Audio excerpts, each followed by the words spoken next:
Tell us about Hebrews, Sunday school lady. Hebrews is a good-sized letter, 13 chapters long, and unlike every other book in the New Testament, we really don't know who wrote it. Wait, we don't know who wrote it? Why is it in the Bible then? Shouldn't it get kicked out? Because the early church leaders knew that even if Hebrews wasn't written by Paul and Barnabas, it was written by someone around Paul and Barnabas. The teaching was good. It fit with the teaching of the other epistles. The early churches used Hebrews to teach, and everyone agreed that it was inspired writing that belonged in the canon. Canon with one N. That's right. And no, we don't need to sing about that.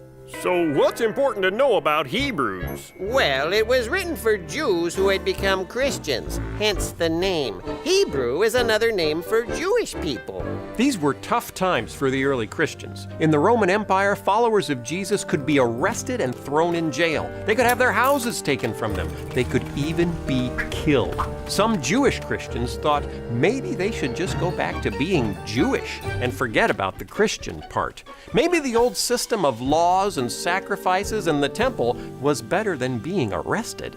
Right. So the author of Hebrews, whoever it was, wrote this letter to remind them how much better Jesus was as their high priest than the old human high priests at the temple.